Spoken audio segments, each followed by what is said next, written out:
നിങ്ങൾ മനസ്സിലാക്കേണ്ടത് NEP ഞങ്ങൾ ഒപ്പിട്ടിട്ടില്ല. ഞങ്ങൾ ഒപ്പിട്ടത് PM ശ്രീ പദ്ധതിയിലാണ്. PM ശ്രീ പദ്ധതിയിലെ കുറെ കണ്ടീഷൻസിൽ ഒന്ന് NEP ആണ്. ആ NEP അതേപോലെ കേരളത്തിൽ നടപ്പാക്കാൻ ഞങ്ങൾ തയ്യാറല്ല. ആരോഗ്യ മേഖലയിലും ഇത്തരത്തിൽ പല ബ്രാൻഡിംഗ് വെച്ചപ്പോഴും ഞങ്ങൾ അതിൽ മാനദണ്ഡങ്ങളിൽ മാറ്റം വരുത്തി കേരളീയ രൂപത്തിലാണ് നടപ്പാക്കിയത്. എന്നിട്ട് ഇന്നുള്ള സാഹചര്യത്തിൽ ഒരു മാറ്റവും വരില്ല.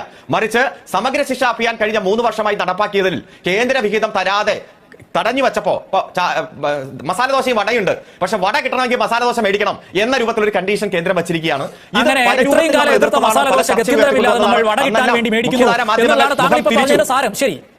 അതല്ല ഉദ്ദേശം.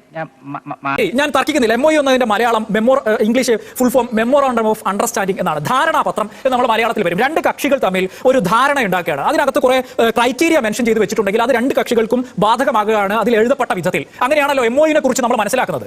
ഇവിടെ കേരള സർക്കാർ CPM നേതൃത്വം നൽകുന്ന സർക്കാർ സൈൻ ചെയ്തിരിക്കുന്ന MOU സ്കോപ്പ് ഓഫ് MOU ഒന്നാമത്തെ പോയിന്റ് പറയുന്നത് the state will implement all the provision of national education policy. ദൈവമേ, മൂർഖനെയാണല്ലോ ചവിട്ടിയത്. അല്ല, ഇന്നലെ നിങ്ങൾ ചോദിച്ച, നിങ്ങളുടെ ചാനലിൽ ആങ്കർ ചോദിച്ച ഒരു ചോദ്യമുണ്ട്. ഈ MOU വയലേറ്റ് ചെയ്താൽ അല്ലെങ്കിൽ പിന്നീട് ഒരു പ്രശ്നം ഉണ്ടായാൽ എന്തു ചെയ്യുമെന്ന്. അതൊക്കെ യോജിച്ച് കൃത്യമായ നിയമോപദേശം എടുത്ത് ചെയ്യാൻ ശേഷിയുള്ള ഒരു ഗവൺമെന്റാണ് കേരളം ഭരിക്കുന്നത്. ഞങ്ങളെ സംബന്ധിച്ചിടത്തോളം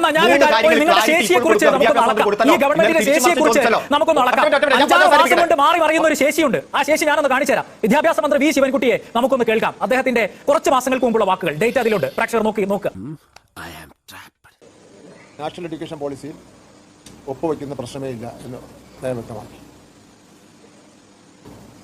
PM ശ്രീ പദ്ധതിയിൽ ഒപ്പുവെക്കുക എന്ന് പറഞ്ഞാൽ NEP ഒപ്പുവെക്കുന്നതിന് തുല്യമാണ്. ഈശ്വര, ഇവിടെ ആരില്ലല്ലോ ഇതൊന്ന് പറഞ്ഞു ചിരിക്കാനായിട്ട്.